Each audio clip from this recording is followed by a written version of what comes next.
enda rokova kavaro rokotaka nano na viva ambulai tau mundu nakalu ena ngau na saoti enda marau taka nano na kau ni viva ambulai na ngau nongo na singa indai nenda mai marau taka na singa nisut enda bandu ni taka ni na senga ni mundu rawa na kau ni kalu ke na nona viva ambulai tawa mundu weekenda ena banuongo ena lotu ena matenitu ena nonda be korkor ena nonda bula ena nonda sole butaka na singa ni sudu ni ambaki rono ndolu ruso bulu ba ina vale muna be kinda baki na singa ndendai ena nungu mai tu ena ba bononi bengara bingo ena kena mai garabi na lotu ni singa ni sudu rangi ni mai nang kasilemu mai baitabi ena singa ni kua sabatau do taki ngana nona lewana kalu sabata kilai na nona kau sabaka dori na iboltambu sai kwanga na kambimbi menda na numa na leweni lotu asle sabaka dori chungana nona lewa sengani na dala rawa sabuni ay loman raw na bewatini Joseph pakai meri nandina ongon di balatambu nandina ni kalau nandina ni nona kau sayang amenda pakakin loko ikenda enda loto na singa ni sudu ongo na loto wesle ena nonda do buni takamato ay lomanda nandina ni balatambu kena nona kau na nona dina tigo ngabe ikenda na singa indai na non raw sa senga ni ngai badala na non raposa na profita katona lo man raw na bewatini Joseph kay meri na non raw kila na be kaya tukuno maika ni sabaro may songo na ibolatambu makawa o iko pedeliam efirada ko sa laila hindi na beyiran lewe undolu echut may be iko ena lako may be koya na lewaira na Israeli na nona lako may saka may liusar may nangaw na makawan din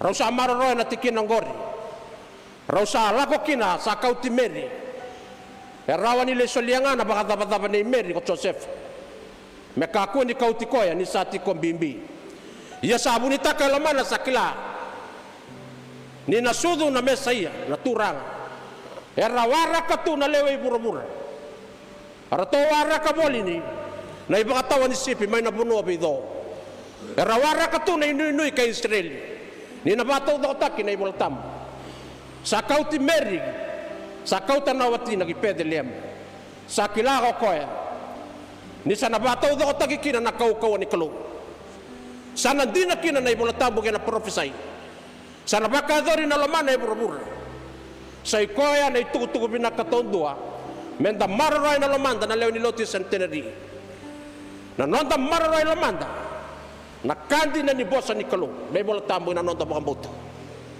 e na baka leledikan na baka mataw e na bay manuwa kita nga e na baka edora kina na kalu na lamana baka edora baka mataw na lamana e na nonda bula kaya na bay kakita nga e na baka edora hindi na ni senga na tikina mendabo kina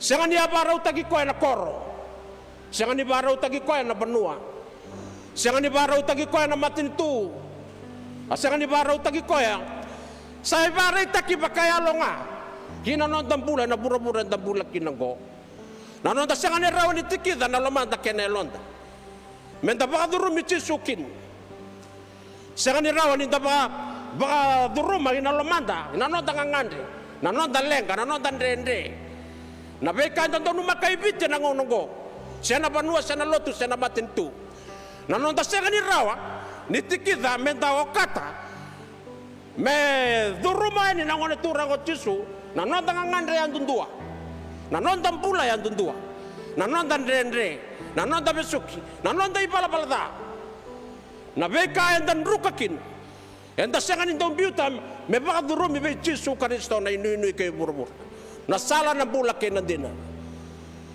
e na ray bakayalo ni kena sanga na tikina saya do indai sa senga ni dani binakata menda mai lotu sanda tiko mo ngai vale sabu ngano ndo baka madalata kana ndo buku kena beka to weekend sabe kami sa maruranga bakata kikenda sa senga na tikina ni Jesu ia sa tikina bakaya lo binakata ondua menda bulida ena nonda lotu ena centenary ke rabaro no tumai na nonda rawa ni solia indona tikina be Jesu ena rende do numaka na bole do numaka biti ena be kanda baka edo chiko na nonda banua ngo solia nga me baka duru mi be Jesu mendona tikina binaka me baka edo rikina loman na taro lebu enda taronga na ngo enda natalia baka da na sigani sudu ni ambaki ngoro no do ruso bulaba ena tali baka da baka na be kanda sa do numaka na ngo enda na baka sutara baka da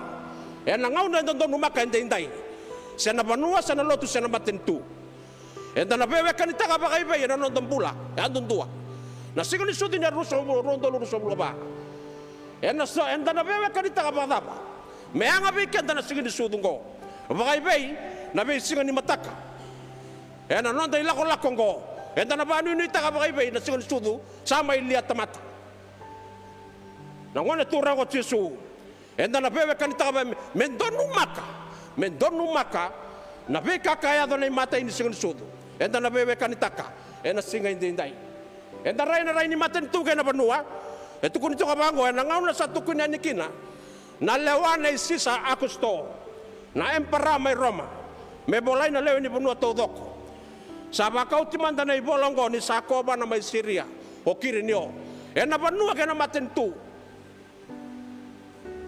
na itu ko di singani sudu na Jesu singani baleti ranga na matentu baka ciu baleti bura to doko ado mai Roma kau tagina tokolo Roma kai bura ena ngauna na isisa Agosto ngauna ni bako no mundi ngauna ni Pax Romana sena Roman peace yado kina na Roma ni kalau ngauna ni nana belu taki yado kina na kena liata mata na ngone turanga ko Jesu ena dua ena banuang gali baka Roma ngauna saratunga ngalu tu kina na ibalu ena banua Roma yado kina na Roma ni kalau ena bulan indo na belu taki indo bata kena ngauna katukuno madiu ni sa sudu ko Jesu mai pedele mai sutia ena ngauna sa tuiki na ko eroti na ngauna na eroti na ngauna ba do mambulan dondua ngauna rende lebu dina ni alebu na be batoro takitaki ayado tara lebu na tara ko na balle ni soro mai Jerusalem ia sa baka sawana lebu na ka baka sawana ka baka dadana tara na be balle ni soro rende kedanga be lotu kedanga ena gele baka ciu Zata me usuta indona no tutu lewa ko me baka mateo ina ngone tangale kedanga mera ko ni ngayo sota ni no tutu bendotan la tui mate ena mate bedi go eroti ia rap tuku ni bango na ngauna na eroti ngauna ni sudu ni Jesu na ngauna buto ngauna rende ngauna bole ia na ngauna ni rende kana buto-butongo ngai baka tamberda kana nona rarama na kalu kaya ko sea sambal ko Syria sambal na kana matentu sangay Basilica indona doki ia sambal kedanga sambasi kamai ko bana singawalangan ni tutan na lotu ngauna talanga erau buna ubolikin ko choni ndalu be baptistaki ngaraba chung nadaka baka beto sakaraya kay Elizabeth vanua lotu kena matentu duindi be kaya do tiko gai baka suduma na Kristo na kalole mo be baka do kina na iboltam buna uboli ko choni ndalu be dobe butoni sabole kamay na matentu ni kalau Elizabeth batake sakaraya raung garaba chung nadaka baka beto lotu kena matentu donu makana kena ngauna enda taronga e baka ipei nai rai ni nonda banua na ngonongo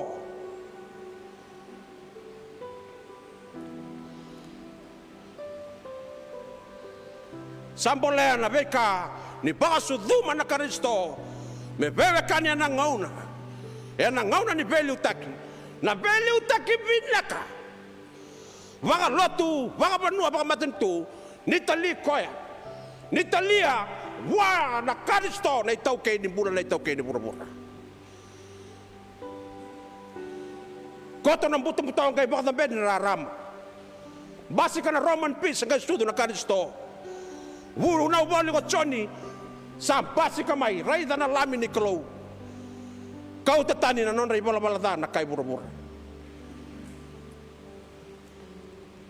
da no makara be kaya do ba non do banu darani ba madal taka sai tuku ngani sigani sude dai ni sangani do tutani na klo ena ngau na bole da no makai vite na ngau ngo ena belu taki ba manua belu taki ba matentu belu taki ba lotu sena nontan bula belu taki ba bubale nontan bula yang dua ngau na rendre da ba nga da no maka e rawani dila mai na rarama na kenda maliwa na ba andoria na rarama na Kristo na kalau levo na kenda maliwa kaya ko isa na profita katiko nga buana yalo choba yalo ni buku kena lewandina yalo ni babubuli kena kaukawa yalo ni dau kila ka kena rebaki choba Basilica nianga me dhula me bebeka ni metali na beli utaki baka manua baka lotu baka matentu metali batake na dua na iliu binak sangane rawani tutani na benga rabi kedengo se benga rabi non da beli utaki non da bebu bale benga rabi non da bo beli utaki non da bula baka taki kenda sangane rawa ni raw na bebekani na lewandi na kena lewalasu na lewa binaka kena lewada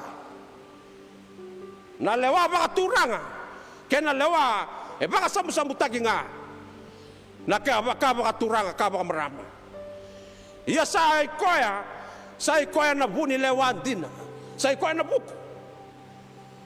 na buku ni kalau sai koya talanga na ibawa buni na kalau kau karoni baka sama inda yo biato do chebe kenda na singa ni sudu sambaleti kenda ya dua sambaleti kenda kedi sa singa ni sikaba ka satu kuni mai Roma satu kuni cutia satu kuna kede na yala kei bura sambaleti kenda kedi sambaleti ko sambaleti au talanga sambaleti Samaria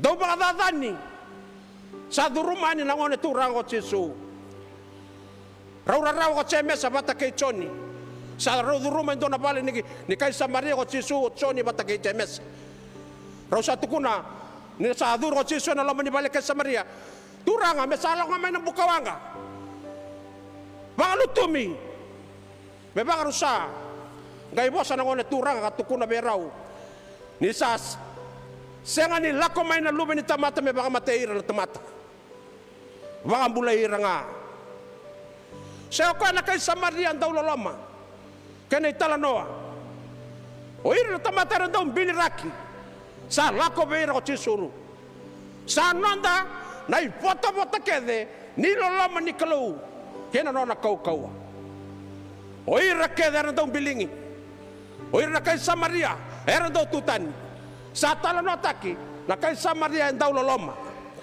raw ba tigi na bete na lubay libay ia sa lako ngayon endo na kay Samaria metukuna na bimbi ni tukutuku kene Jesu ni rasaboy bota hoy ra daw biling yan ang bulang ko gona itutuk ni singan sudo bekenta sa no loloma libu na kalo sa ko na marama ni Samaria may saika ren ni bula etukina ebesuki ena ibala da sabuki da nangone turango Jesu na nona bula mendo na daw ni be bakalo tu takilip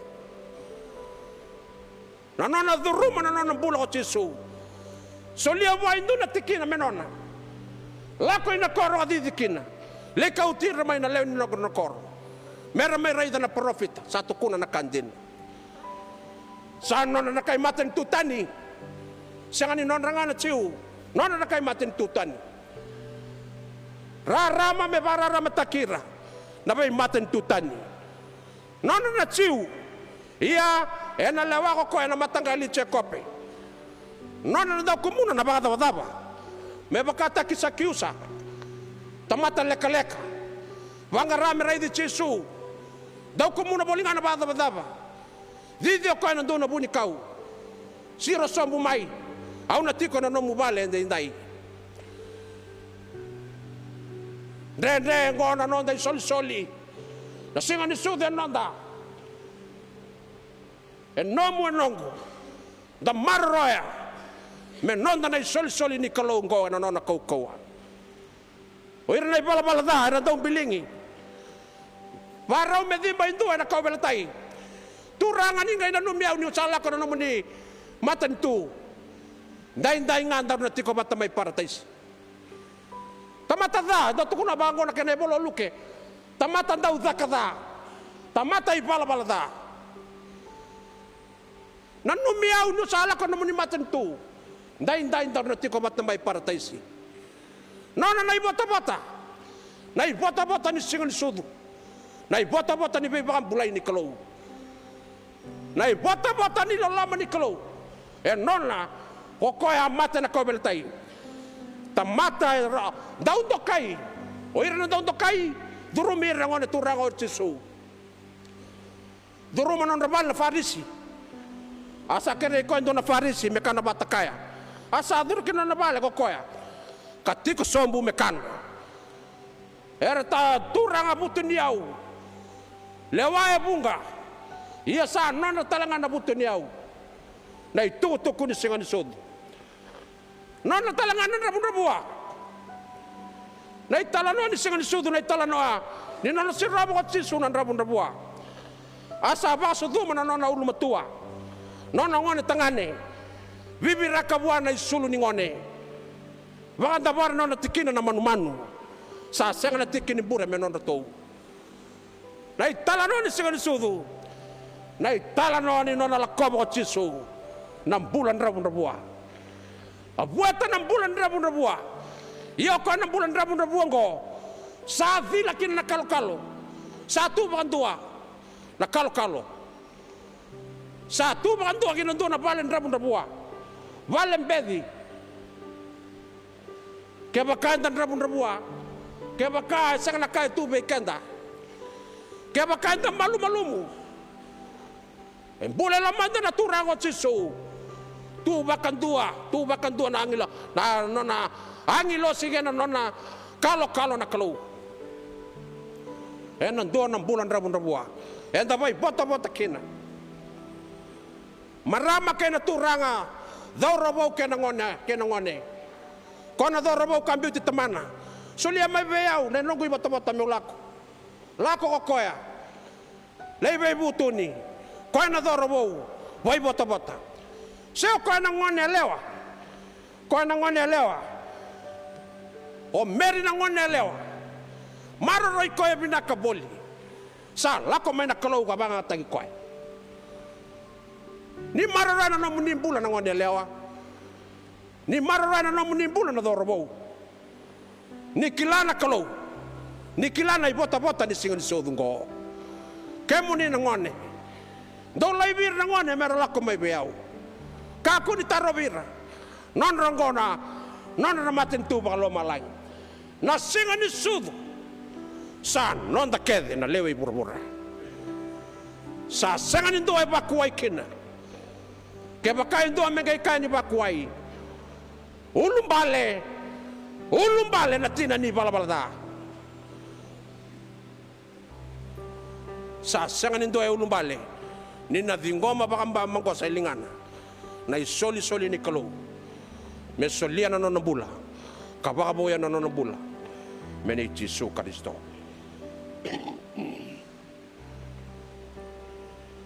Doon nakabina kami daw kaya ni Nabuku. Sala ko may sa tukunin ni Okoy Nabuku ni kalau. To sa barita ka na tamata buku. Ni buku hindi na nga Nabuku. E tega bunga na ikanakana ni manu-manu. May pedilema.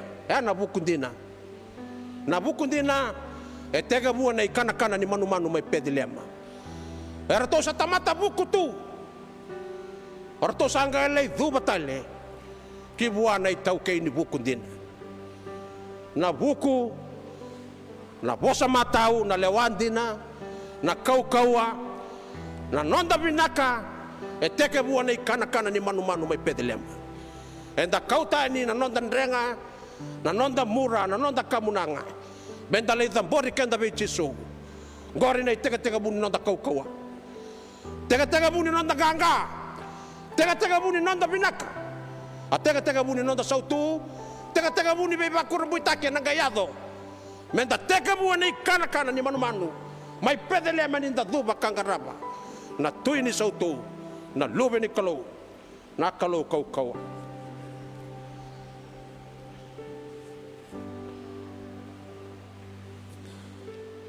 katolu ni kalele ko binakata mi ubare ta kana mataka indai enda kadi me menda bagara idi chisu binaka na lewe ni lotu wesle menda bagara idi ko ba binaka beleta ni ate buta kana da bauta na sau matalanga da bagara idi ko ba matau se sabai be na rere no da bagara idi ko na ngongo do ka ko ni rere reida au sa kau tamai be kam do ni tutu binaka mdo re ki bakalibukin e ra ke ngana tamata ni sa sudu be kam do na singongo e na kore te vita nei bambula o koe na Kristo na turanga o ngona kene bata kila be kemdo do na kunea na ngone sabi biraki bwana isolingone andaba na tikina na manu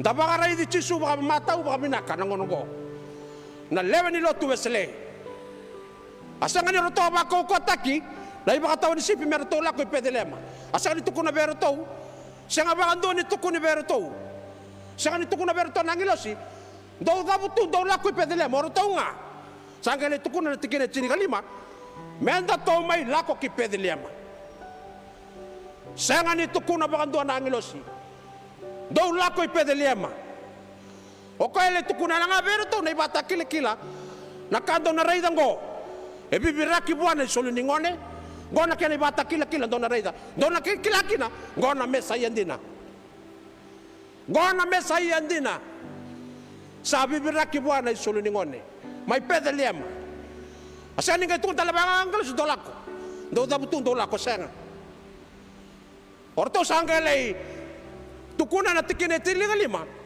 da to dabutu dolako to dabutu dolako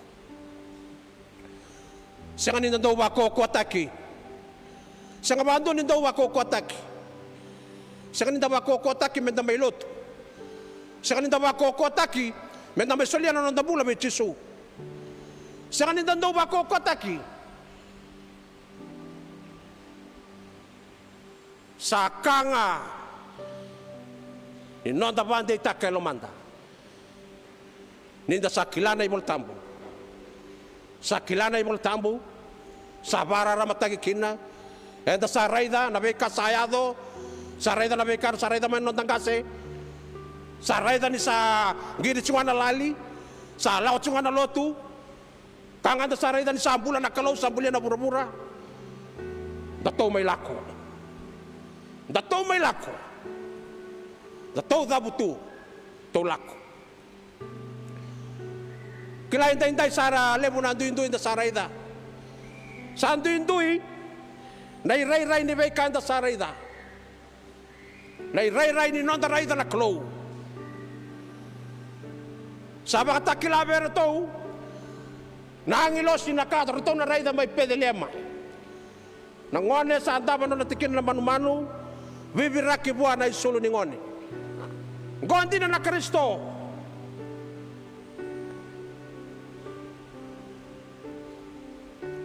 sandu indui na iba kabubuli indai na iba kabubuli kay Kristo sa lebu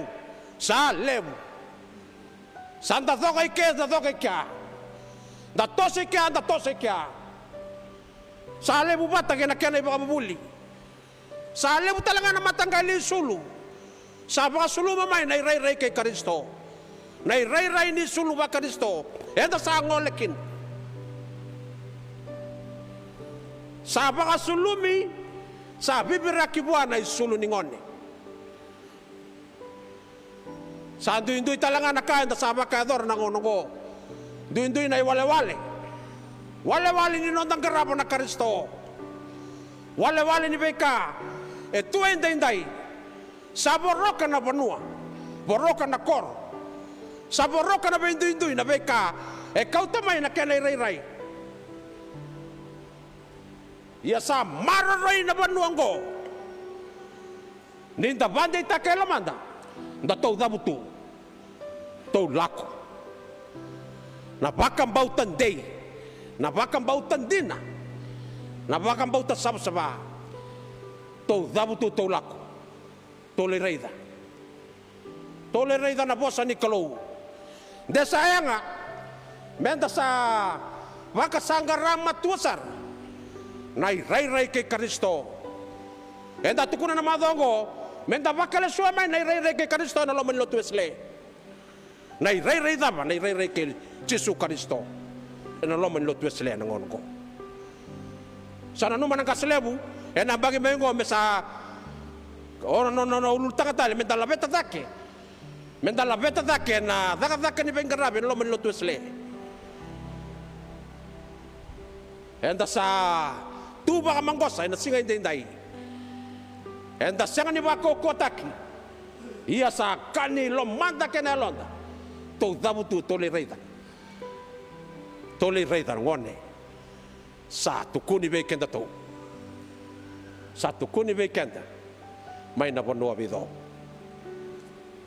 sa badabara nei munango sa andambe tu na kalau sa ndo bara kenda ndambe tungo ko ngai bara kenda baka malua raida na ngone raida na turanga na marama raida kenda na matsere sa raida kenda na turanga na maradorbo na ngone lewa do bara kenda ko na kalau do ndambe baka malua ngai do raida kenda do nakatale ngai do raida na kalau be kenda do raida tunga do nakatale tuwa tiko be kenda ko ala ko mai na singin sudungo ala ko ga mo ko do nakanga ino na kalau to iya tombulia na tamat na may to babatake kenda to ala ko wala nga may na lomandanga kirelon nga no na yaw kala ko ba may na no na inakin no na buli aray di kenda nga ba malua ray di kenda toka ngai ray di kenda ngai tungo na ba gonga na kay tigo awambulia na tamat na may tobo kaudwa ala ko bikenda wala nga may ray di kenda nga kwa ngangori na kaya lako may na singon sud me maiya na beba kambula yo sala ko me meraw na bula beba kambulatal me sudu me mate me rawata na ibota ninda buli menda itobo kau di koy aw baka samataka aron ndolo karo wa bokiboli na St. Peter's Basilica may Roma na St. Peter's Square duro man do na balilotu na Sistine Basilica may Roma au ngai reda ndo na yalo toka bango edake dona Draini tako Michelangelo katalano atagikin na talano kay Leonardo da Vinci dona batu lebu dona turanga tuki torchoko linganan dona tuki Sicily tuki achiko na batu ngai sana romani batungo sabu katokin ndo na angilus ang kay to wala may banggara may basanggara siya pa na italano itukin saan kay talano atakin na italano kilenando no na to ka buling ay bali rayta na batulib to ka bangwa sa no to bali ngay ta lako chigo ko na besinga le rayta na batu singa do tal singa tara sa to kuno ko be china na mesabara utaka nakakana sala ko ko kau tanah kena kakana kau tamata na itu kita kena Sicily anggai lah kau sanggai li tukia to kau ya tukia na batu tukia ciko na batu oleh nando tukia tiko lawan indo na nona itokan indo na nona friend hey Lenny what in the world are you doing ada bale bu buru-buru ada kabatiko come just come and see lawan may mamarida angay bango na bosa nila ko nito kan all I can see is a big stone. It's a big rock. Kangau reda ni dona batu lebu. No. There is an angel in this big rock. I'm hammering it. I'm chiseling it so that this angel can fly. Tukiati ko tuno ko nindo na angilos ito lo mani batu ya. Tukiati ko meron ni bukan angilos. Gay baka sa mata kamanda. Ni rai dikenda ti ko nakalo. Me baka nga indo na batu lebu. Toka na lo mani batu lebu ngor indo na angilos. Angilos ya ibinakati me buka. Ko nga ya na nakin singan sudu. Ni rai dikenda nakalo ni tube kenda na ibala-bala da. Gay talamay na lubena. Na bukungan ni angelo se tego ilomaya to iya tombulia na tamata me to batake kenda to. Kau de kenda to merau be kilai ke Jesu merau ni buka. Merawa ni biuta na batu ni bala-bala dai beso ke kenda to. Menda lako ya ni bata mata bo ni sa tu batake Kristo endo na tamata. Sangai buli bo. Sendo nam banu benendo nan ranindalo. Meruangan na madao me satabuki me buka. May nandun na puno laylain ranindalo, buka ni ng bembengo, buka ni na bura-bura, rabay lebu, kesa nga tumiki ko nga ito na manu-manu. Sendua ito kuno paula na salin na bimbuli, sasengan ni koyaw sa ambula, Karisto sa ambula kinalumango. Nung gumbula ba kaya ngongaw sa ambula, nabukoy siso ko alumanyaw. Sengan ni koyaw, seso na bimbuli rere bagi do tukuna na kalau. Binakata ke mola ko lomalangi alin do na matamu. Binakata ke mola ko na bula tamu alin do na lingamu. Zakatakan dendre ni nona bimbuli na kalau. Ninda binakati menda biuta na nona ibala-bala. Kamaro ay lomanda menda dingomi Jesu Kristo na isoli-soli ni siga ni sudu. Menda rawata na bula. Menda rawata bakaliusan. Santa tu sombungan na masulakan mo nimbula inday. Baka boyan na bulan singin sudu ko. Wabi na pinakatakan na singin sudu, masulakan mo nimbula bichisu. Wabi na pinakatakan na sol-soli, binakabakalebu na kalo. Baka boyan na mo nimbula, masulakan ng rendre, masulakan na tabi mate, siya daba nga ito bekan inday, dadambora bichisu. Masulaka bichisu, na singin sudu ni ko.